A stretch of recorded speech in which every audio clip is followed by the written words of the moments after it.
All right, so I'd already told you about the Muddy Waters campaign, which started in August. I was being called Jamal. My friends were being called Jamalites for supporting the idea of Chano Guk, that it exists. Can you marginalize all of heaven? Anyway, that's the wild arrogance of this Antichrist, because literally, Antichrist are people who receive the revelation, you are the Lord, and they make the mistake of thinking that they're the Lord of the second advent. And so everything that they think must be the center of everything. So this particular Antichrist literally thinks that he's running a system. He's running in a historical course wherein Chano Guk had never been created, which is easily debunked. Anyway, so they started this Muddy Waters campaign, or Satan did. And of course, me being in a position, feeling like, okay, there's this conspiracy possibly. Okay, but running right alongside of that was another set of events. The filing cadre began to split. It all happened when we were at a meeting at a diner, and one of the brothers got a rhema, and it disturbed him. It was a warning about foreign wives. And as he talked to me about it, he said, "What is this foreign wives thing? Is it Santa Claus' wife? Because she made Yana fall in love with the idea of the whole social network surrounding the formation of a church, right? Who's the foreign wife? Is the foreign wife Lourdes? Lourdes is like Kuchinim's work wife. He won't want to do anything without her because she does the work of 4 people. Who are these foreign wives? Beware foreign wives." So he comes to the diner, and we start having a discussion about, or he opens a discussion of Jim Bohr having conflicts of interest. Okay, and that instead of just going for the whole court case, we might need to mitigate the issue that the judge himself has a conflict of interest. Well, Robert Bickel jumps cross with that immediately, and so does Masako, because I can speak more clearly about Masako. Masako doesn't want to distrust the king, distrust Hyungjin, because distrusting Jim would be like distrusting Hyungjin. Well, that hierarchical concept is an invasion from the era of hierarchy or restoration, or the era of Cain Abel, right? You can't go after Hyungjinim's worker because it's like going after Hyungjinim. Well, that's the idea. So she doesn't want to do it, and I think that Robert doesn't want to upset her or get cross with her. Plus, he had been doing these, what he says is sort of like these back channel communications with Jim Bohr to make sure that court happens, that Jim Bohr can iron out any questions he may have about our intentions and this kind of thing. I really didn't breathe down Robert's neck about what he was doing in those supposed meetings with Jim Bohr, but for him, he thought that that was his value to the project, and so by getting rid of Jim Bohr, potentially by exploring conflicts of interest, it would have dashed all of his efforts up until that point. But I could see the reason for exploring conflict of interest. It's just that there was no direct evidence that he couldn't control himself according to principle. There had been no evidence up until that point that this conflict of interest would cause him to actually abandon principle in the interest of his position in the organization that he works for. Why? Because he works for the same organization that Lourdes works for. He's the one who actually filed to incorporate Sanctuary. Okay, so yeah. Anyway, I moved forward anyway, but also towards the end of August, I had mentioned to Hyungjin that some of the filing cadre, not Masako and Robert, I didn't tell Hyungjin any names, but I said some of us are still exploring the idea that we should maybe file against the World Mission Department for what its worker did, because its worker said that she is not a citizen of Cheongguk. So its worker had clearly assaulted me in ways, in the court case. But you can't go after a citizen. You can't go after a non-citizen. She's got sort of like diplomatic immunity from somewhere outside of Cheongguk, you know. So anyway, who hired her? Let's hold that person accountable. Well, it's the entity called the World Mission Department. And the World Mission Department head is going around saying there is no Cheongguk. So he's directly slapping all the faces of all the people who know that they're citizens of Cheongguk, especially people who got those and remember those citizenship cards from True Father, right? So Hyungjin does not want to explore that, and he texts me back, World Mission Department is not your enemy. The next day, I think it was like the 24th of August, in his King's Report. He spends the whole segment ranting against me for being anti-hierarchy. Now, I'm not anti-hierarchy. Hierarchy is a tool like any other tool. You're not against guns. You're against what evil people would do with guns. You're not against the car. You're against the car careening, veering off, and landing on somebody's house or killing somebody who's standing on the corner. You're against drunk driving. You're against people operating these vehicles in an unsafe manner. You're not against the car. In like manner, I'm not against hierarchy. I'm against people piloting a hierarchy who do not feel original love as a child of God and are trying to replace that love through the emotional perks of positionism, by being important through their position, by being valued through their position primarily, even overshadowing their identity as God's child. Even blessed people are not awakened to the fact that there is a hierarchy of values, and that lineage, being the son or daughter of God, should fill you to the point where you can temper these political and career desires inside these hierarchies. I'm against these hierarchies getting blown out of proportion by these people. In other words, the people operating the hierarchy are up to no good. Okay?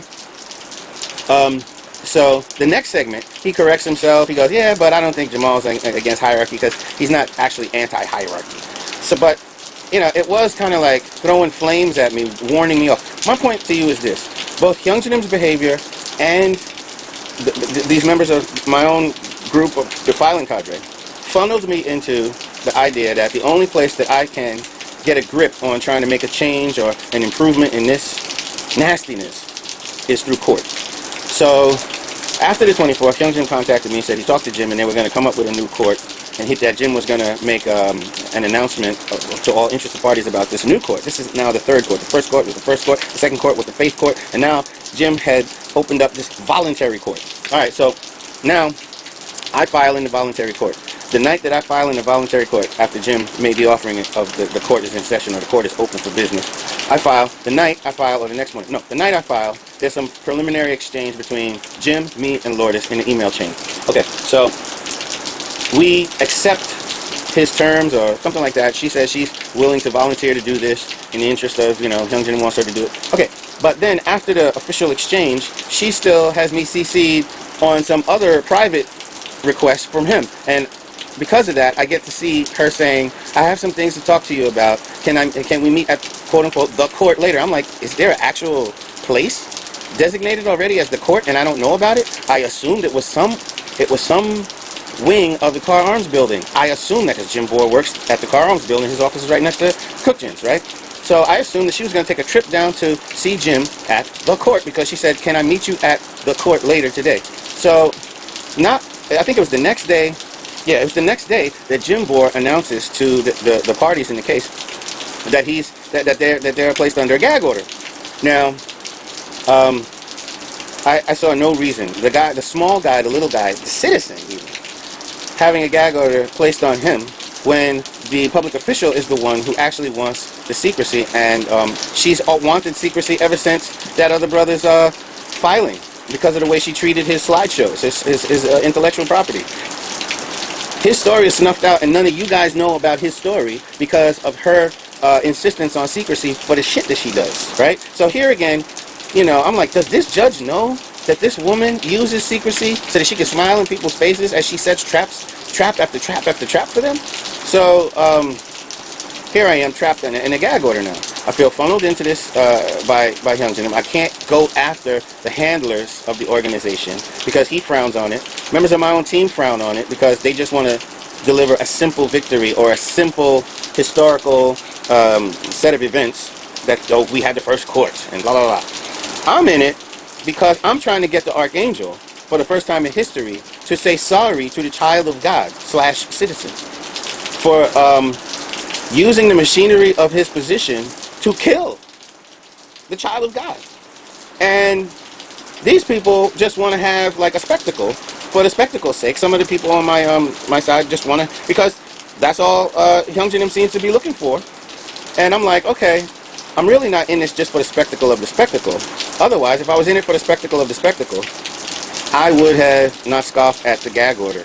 But no, as a citizen, I was insulted for the entire citizenry because there is nothing in the Cookchin's document that supports the idea of the gag order, and there's no precedent in American law, where a situation like this, where everybody already knows the particulars of the case, where the document and the charge are already out online, there's no reason to destroy transparency. There's no reason for it. All right, so here's what happens. I put in a motion to lift the gag order. Jim knocks it down on a technicality. So I resubmitted a few days later with everybody CC'd in it, because that was his complaint. You didn't CC all the interested parties. Then he knocks that one down, saying, we'll handle this in court. And I'm like, okay, I don't like that. I don't like that he can set up a situation where he can cause me, the citizen, to be concerned to go into court to get my rights back. So something rubbed me the wrong way. I feel funneled into this third court, and I feel like a trap was set. Okay, I feel like all the bases were covered to trap me in this gag order situation. Then a week after the gag order is put out, Richard Panzer, a guy who doesn't talk to me, comes out after a Sunday service to a picnic table where I'm sitting. And he leans in and he goes, from the other side of the picnic table, and he goes, Jamal, so what's going on with this court case you're involved in? And I'm like, wow, this guy never really got how smart I am. I'm like, do you really think that I'm that dumb, that you're the president of this church and you don't know about the court case, and you don't know that I've been placed under a gag order? You really mean to tell me that you don't know? So I just turned to him. I didn't say all those things. I just said, Richard, you know that I'm under a gag order and I can't talk about the court case, right? He goes, oh. But then he asked me a couple more questions, and I have to repeat myself. I told you I can't talk about the court case. And I'm swearing at that time. I'm like, little things are dawning on me that more people are in on this idea of thwarting what I'm trying to do. You know, whether I'm likable or unlikable to such a degree that they all enjoyed the idea of sticking it to me. That could be the case. You know, I did go on the warpath with quite a few people. You know, but I could tell you exactly why I took the stance that I took with some of these weird people online. You had people that don't know that I'm not obligated to love. You had people who want to grandstand that they know the principle, who want to give Hakahan a pass, and I'm not showing any respect for them because they're being hypocritical right in front of everybody, and I'm not pulling punches. And you know, even Greg Nolan once said to me, nobody should be that confident. And I'm like, if I'm not confident, I always need an intermediary. I always need to rely on somebody else's say-so, and that is not the position. And I'm feeling confidence. I'm studying, Father. I'm studying where the providence ultimately wants to end up, where God ultimately wants to end up providence, at the Garden of Eden standard. And the Garden of Eden standard is not one where Adam and Eve end up with, they end up in the direct dominion. They do not end up relying on an intermediary, okay? So my push to do this is being toyed with at that time by Richard. And I'm like, why would you toy with me? Like, is it because I'm an underling? I mean, like, is it because I'm black, so nothing that I stand for it could possibly be taken seriously? I just don't have the position that warrants that I don't have the position or the fame within the movement that warrants you actually respecting a case that I've made, or you know, a gripe that I've brought up about the organization. I didn't understand it, but I did know that he knew that I was under a gag order, and it was hurtful that I knew that he was trying to get me to break it for some reason, right? So I just made the mental note, because he makes the mistake of thinking that I'm slow as he thinks I am. I'll just let him make that mistake. I don't go on the warpath with him, but I make a mental note of what he's willing to do, okay? And so let me see. So Hyungjanim and those people in the filing cadre, they brought me to the point where I was shielded from any support from them to go after the staff, to explore that the judge had a conflict of interest, okay? And yeah, they funneled my concerns away from those things and funneled me into this court. I started to believe that maybe I had been sold out, that delivering the spectacle of court is all that Robert wanted to do. And as I explored the conflict of interest, I'm thwarting his main motive. At the same time, I told you Hyungjanim ranted. So along at the same time that I was dealing with this gag order, I was also dealing with the fact that Hyunjin tasked me at the end of the camp, first day back to church at the end of the summer camp, which is late August, with filing, on behalf of all the citizens, filing against Hak Jahan for the things she had done. Now, I believe that I was fair to her. I think I was so fair to her that it sort of disappoints Cook Jin Moon. It may even disappoint Hyunjin to some degree that I am unwilling to go beyond what's evident in the interest of throwing shade on her. But I tried to stick to the evidence, and I tried to sue so that she would return the books, open the warehouse that was that had captured the real true Chun Sung-kyung, put the Chun Sung-kyung, the original one, back on the market, and restore his rightful authority within the organization that father installed him. Okay, so I did. I was working on that. Robert doesn't want to work with me, even though Hyunjin asked me to go get Robert. I get Robert, and Hyunjin says, I want you guys to prepare a file. Robert doesn't want to work with me to prepare a file, so he prepared his own words for Hak Jahan that day, because he decided that he didn't want to work with me. So, he never told me why, but all these things I started to realize that the filing cadre was splitting.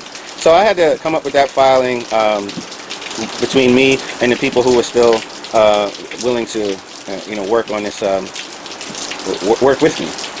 So, I don't think I did a terrible job of that, but I did tell Hyunjin that, on 9/23, I'm going to be under an official gag order.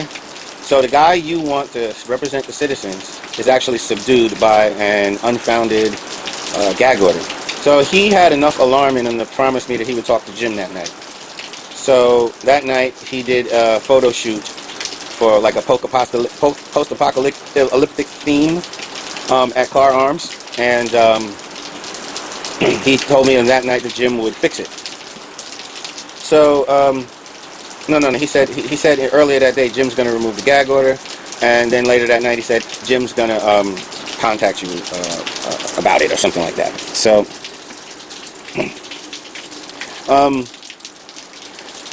Jim contacted me on the 20th, September 20th, and said he was going to call an emergency session of the court. And I said, and this was to hear the motion to lift the gag order, which means this is the matter of having court, me going into court to argue to have my rights back. I said, Jim, I cannot go in there as if I legitimize that as the child of God. I recognize your power to have taken those rights away from me in the first place. This cannot be the first act of court in Cheongguk. This cannot be. And these guys are not deep thinkers. They are not thinking into the future. When I say setting a precedent so that all other Cheongguk citizens would have to accept the like, it doesn't bother them because they're not accustomed to thinking in terms of setting conditions actually alter the future.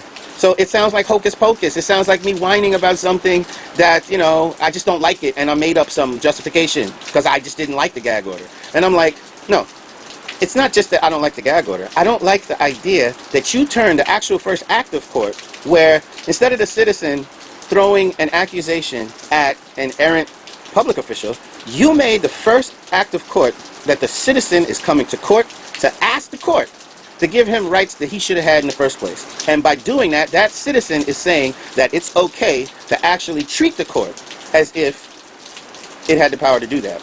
And so I was like, there's no way I am going into court with this concept. And I argued with Robert for, I don't know, I guess a couple of weeks. I argued with Masako. I could not get them to even understand why setting this condition was throwing the entire citizenry and every person who might use that court later under the bus just to get what we wanted, just to expedite what we wanted. Yes, we had a slam dunk case. Yes, later, 2 years later, the judge, I bumped into him in the gas station, and he said he probably would have found in my favor. He said I had a much stronger case. Okay, but I don't want Lourdes that bad that I have to that I would set the condition and set a precedent where all of you citizens of Cheongguk would get treated by the court as if you must grovel at the feet of the court to get rights, as if the court was the holder of your rights. And so I was unwilling to do that. And so I felt kind of railroaded into doing the third court, and it wasn't going well.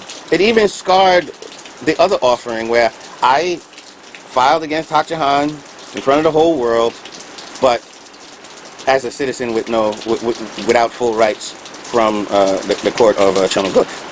So how powerful is that filing if the court doesn't even respect the guy who's filing it? So I tried to tell Youngjanim about that, and he said, "Go trust Jim or go along with what Jim sets up." Jim sets up an emergency session. I said, "I'm not going to an emergency session." And I said, "You instated the gag order by way of email.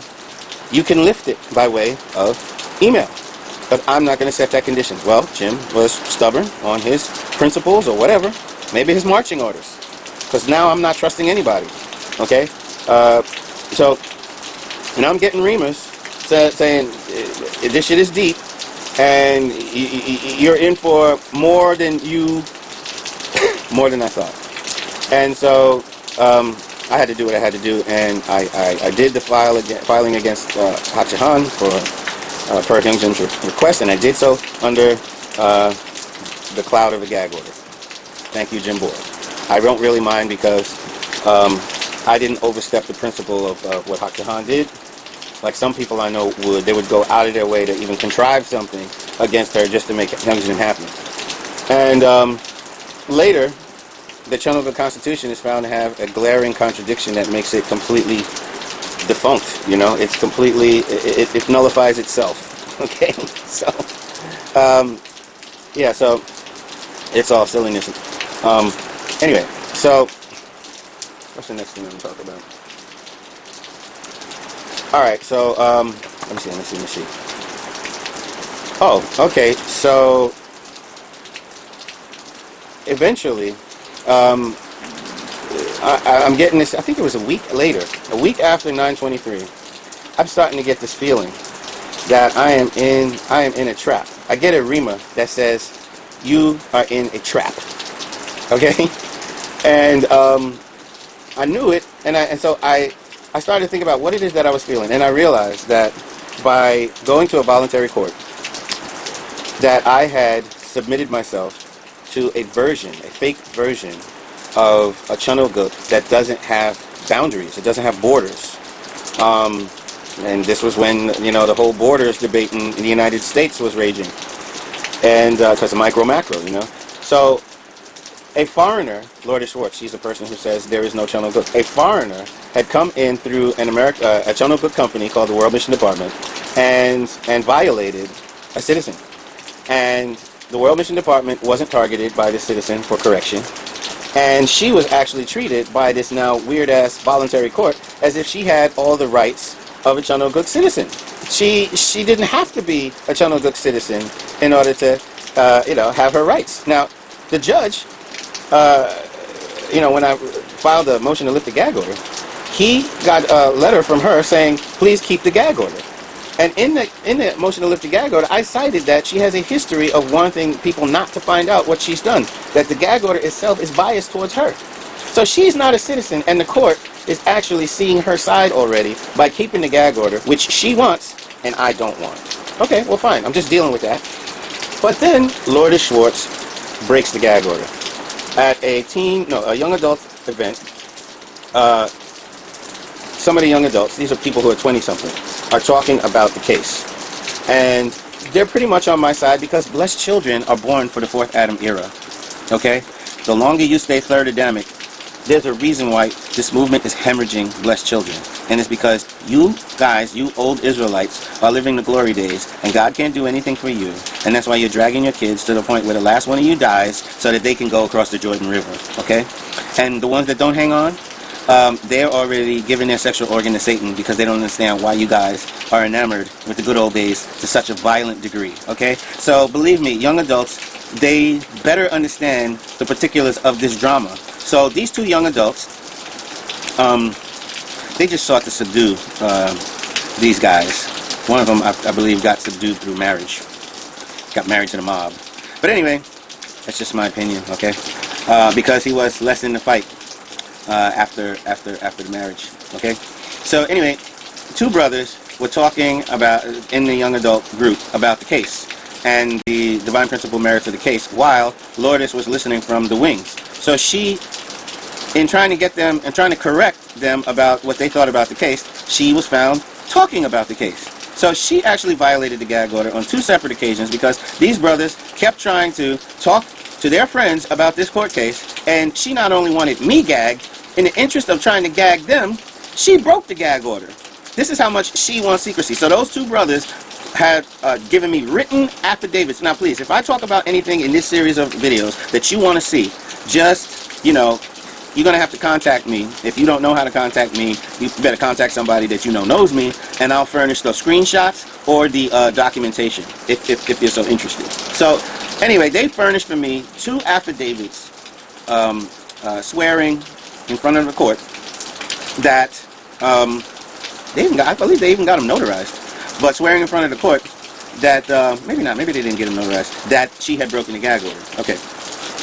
Then what happens is Kristen Quinn is having a conversation with a woman who's railing against me online, and Kristen Quinn doesn't feel the same way about me. So the two women start having a private conversation, and Kristen Quinn realizes that this woman, Lucia Nazareth,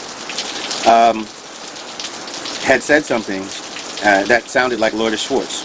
So Kristen, she says, Lourdes, is that you? She types in, Lourdes, is that you? I believe I have all the screenshots for that as well. And Lourdes comes clean that she is continuing to talk about the case, even under the gag order, through a fake Facebook person called Lucia Nazareth. Alright, now, Lourdes was never punished or spoken to about this, as far as I know. Citizens are not allowed to be outraged. So what I did is I took light of it, and I said in a Facebook post that Lourdes is sleeping with another man's, no, Lourdes' husband is sleeping with a woman named Lucia Nazareth. And that post got Tim Elder so worked up that he got me booted from Facebook for defaming Lourdes. Now how the fuck could I defame Lourdes when her husband is sleeping with her? She's Lucia Nazareth. How the fuck am I defaming Lourdes? Okay, but Jim saw to it to disrespect me, a principled man, a sharp man, a man who's up for the fight, up for the task, to clean up the shit that they won't clean up, right? They will not reckon with Lourdes. And then they soiled themselves in the interest of thwarting me, okay? Richard Panzer dashed our relationship. Now, why do I want to tell you this? I'm telling you that in September, it started to come clear to me that the entire central staff was completely against me, okay? And this harkens back to an earlier conversation. It kind of confirms something that a dear sweet woman said to me back in June of 2017. In June of 2017, I'm on the phone talking to Richard Panzer. His wife's in the car. Something happens, he has to get out of the car, pull off the side of the road. He leaves the phone in the car. His wife, Miho, picks up the phone and she says to me, Jamal, she's kind of frantic, Jamal, you have to cling to God. And I'm like, yeah, okay, thanks, Miho. And she's like, no, you don't understand. You have to cling to God. I'm like, well, okay, what's up? So she says, Jamal, I was at the meeting. I was doing something, serving coffee, and they were all talking, and Hyunjin said Jamal should be at this meeting. This was back in June. Now, back in June, Cookjinim was saying that Lourdes should marshal in her troops. Okay, so there is a split in the way that Cookjinim and his favorite staffers, the one he sees to it they get paid, and Hyunjin, there's a split in the way that they intend to treat me, right? So she says, Hyunjin is saying that you should be in this Thursday meeting. And they all said no. Even the king wanted you there. They all defied him, saying no. I'm like, yeah, that's wild, because, you know, all I really ever do is stand up for the freedom that is available. I stand up for a freedom that they're not accustomed to, and it makes them feel bad, honestly speaking. I'm too free. I'm too, like, cavalier with it. Like, I don't pretend that their positions mean that I have to, like, bend a little bit more when I talk to them. No, I can have my chest as puffed up as I would talk to anybody else, right? So, anyway. I don't know. You know, it's a classic thing. There must be some reason why the Pharisees could not stand Jesus, and I think it's the same chemistry. And but because I actually never did anything to the majority of those guys, whatever got into them was secret, and so they were allowed to. They could. The reality of us being cordial on the outside was still there. Them being against me was some secret chemistry between them, which I think had Lourdes at the center. And the lesson is this: if you have a Jezebel who, no matter what you try to do, you see that he or she is addicted to gaining value through their title and position, even to the point of ignoring their family, you are not in good company. You have all the chemistry of an archangel who will eventually feel offended by the freedom that is supposed to be among the people and children of God.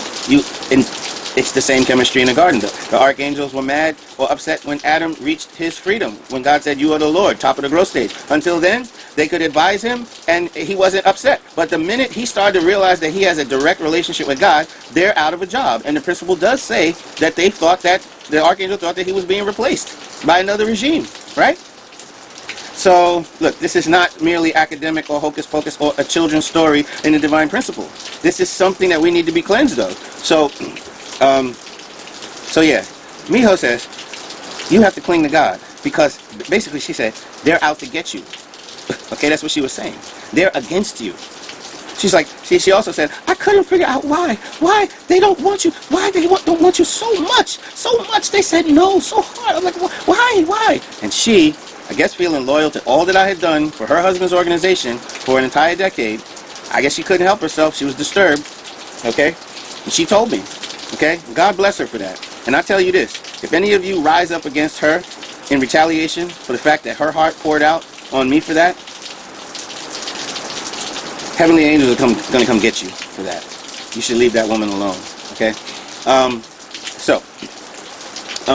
Yeah, because you guys shouldn't have let Lourdes whip you into this fantastic idea that I was so evil. You didn't know how to deal with Lourdes because you don't understand the freedom that would allow you to defy her. So you were dealing with an ancient strategy. You were dealing with a woman that would cause you to weaponize men against men. You were dealing with that, and you didn't know what to do. So you fought a guy who, and you know, later Hyungjin told me that as he was fighting all of them, he said Jamal's good with lineage issues. Jamal's good with teaching the kids about absolute sex. And then Hyungjin, when he told me that he told them, he said they all barked that they don't care. I mean, Hyungjin right there should have parted ways with his best friends, because his best friends somehow were interested in something other than what heaven is interested in. You know, and now people are talking about that he has this kind of weakness and this kind of thing. I mean, I don't think that he's going to be able to fully repent until he, he has to get rid of them. He has to get rid of them. He has to bark at them. He has to drive into them the spirit of the new age. He has to speak from God's liberated authority. He has to speak as though they ought to be liberated from their positionism. He has to work by fighting them to liberate them from their positionism, their careerism, their archangel mindism. He must. If he doesn't, he's going to go down in history and go to spirit world under actually their dominion, oddly enough. Unless Father works to clean him off, and Father would be working to clean him off on earth because what's bound on earth. And if you want to help Father clean these parasites off of you, Hyungjin, you need to have a knockdown, drag out fight with them and get back to the mindset that was okay being in that small house. Okay? That's all I have to tell you. When they told you that your kingdom was coming back, it was some different kind of kingdom. It was a setup. Okay? So, the kingdom that you have is not the way that they planned it out to be. Okay? And, Father can't do it. I mean, if you wait for that entire generation to die, and you miss the opportunity to, as Father said, you must prosecute Satan. Okay? If you didn't want to do it with Lourdes. I remember how you looked at me when I said you should have just reprimanded her. You turned to me like this. Like it just occurred to you like, oh, why didn't I do that? Yeah, why didn't you do that? Because you spent too many years being lovey. You know, and you don't want to really break that far away from being lovey. Maybe you're going so hard with this rod of iron thing and being tough like this because inside you know you have to toughen yourself up. You can't be tough with some outside fantasy quality or quantity when the people right in your face are the very people that you need to be tough to. Okay, that's what I was doing because they gave me no choice. They really gave you no choice when they were striking at absolute sex, because they didn't care about absolute sex. They cared about getting rid of me. That was a bad condition. You should have barked at them and told them that they should care more about that. I mean, you could, like, you know, hey, I might be wrong, a little bit off in what I prescribe as a solution, but you cannot have this same civil relativism. Archangels are not children of God in the same way. God was only going to let them have families after 13 generations of Adam's family. So they have to wait. That's just nothing. There's nothing you can do about that. Okay, so why am I saying this? Because Miho told me back in June that they were out to get me. Now, when Richard gets back in the car and he picks back up the phone, and I said to Richard, what's this Miho's talking about? He was like, what? She said that you guys were in a meeting, and Hyungjin said Jamal should be in this meeting, and all of you were saying, no, no, no. Right? Do you know what Richard did after I reflected back to him what his wife just 2 to 3 minutes earlier had said to me? He said, I don't know what she's talking about. She doesn't know what she's talking about. So he thinks I'm dumb. Or he's dumb enough to think that I'm dumb. Let's not talk about his level of intelligence. It's obvious to people who can see that she was telling the truth. And he was a part of some spirit that wanted to keep me from seeing her. Pay no attention to this man behind the curtain, you know, Wizard of Oz. They're pulling strings and setting up ambushes for me. And anybody who knew about the era of Fourth Adam needs to know that the Archangel is still alive. That's why you do not have to empower these people. It's your fault for empowering them. Okay? This is why Sanctuary Church is going to die. Because they are afraid of the people. They are into blood-sucking. They are into trying to trick me to forfeit my rights so that they could have life. That court is dead because I didn't go to it. That court is not going to go anywhere. And now even the Constitution is having holes picked in it. The center of the cosmos is the children, not any machinery, not an archangel, not any hierarchy or machinery. The center is the owner. We are the owners of Chanukah. When these organizations that we start, the people running them don't even respect their own families. They don't even respect the center of their family, which is the absolute sex tradition, right? What they respect is their political warfare. They disrespect their political opponents. The Archangel saw Adam as nothing more than a political opponent. It's a type of blindness that the Archangel-minded people have. Okay, so you people who are burgeoning Fourth Adams, who know something is wrong, do not expect to gain favor and assistance from these guys while they are not repenting for having killed the child of God. So that was September. September, I was fighting a gag order. Lourdes was breaking the gag order. I make a joke about her Lucia Nazareth way of breaking it. And Tim Elder has me kicked off of Facebook. All the punishment goes towards me. She did not pay any price from those guys for what she did. And a lot of people say, well, you know, she did have some kind of a brain aneurysm or stroke or something. I'm like, I'm not going to celebrate the fact that, you know, God or spirit world may have dealt with her. No, that really isn't dealt on earth. What's dealt on earth is when people wake up to the fact that there's an archangel spirit and enter into the divine spirit level where you judge the angels. You got to be able to see the angels before you can judge the angels. And you don't know the anatomy of angel psychology. You don't know when you're talking to a public official who is completely hardened in angel psychology. Positionism, careerism are their high values. And they're willing to hurt children or awakened people. Because children tend to be a bit more brilliant than the angel. So they get jealous of that too. And we've seen that in the first Adam, second Adam, third Adam, and now it's happening with the fourth Adam. Why did I tell you about this court case? Because this court case unraveled all of these things. And I realized that going after Lourdes, they all mobilized around her for some reason. And this reason isn't just they're being loyal to their friends. This reason has to do with the fact that the entire world of archangels doesn't want to give up its this little game it's got going. Father caused Satan to surrender to him, but we're the ones who still have to carry out making the archangel surrender to us. So they don't want to do that. They're hoping to, like, encase Father with a bunch of failed fourth Adams who died at their hands. So his victory won't mean anything because he's encircled by a bunch of failed children. That's what they're hoping. So they're hoping to place him eternally in a cocoon of our failure. Okay? And that's why, you know, that's why they're doing this. They think that us failing is some form of a hope that still exists for them. Okay? And this goes into, there's spiritual entities that got a hold of these people's psychology. Because if you ask them, the same thing you say, what did Jesus really do wrong? Of course, they'll say something behind his back, but they can't say that shit in his face. In like manner, What the fuck can Santa Claus say that I did wrong? What can Mrs. Claus say that I did wrong? Why am I a terrorist? Behind my back, I'm a terrorist. Okay, like, why did Richard put me under a gag order? This kind of thing. So next, I'm going to tell you about October. And October begins with me dropping the court case. And then some very interesting things happen in October that you'll probably want to hear about. All right, talk to you later.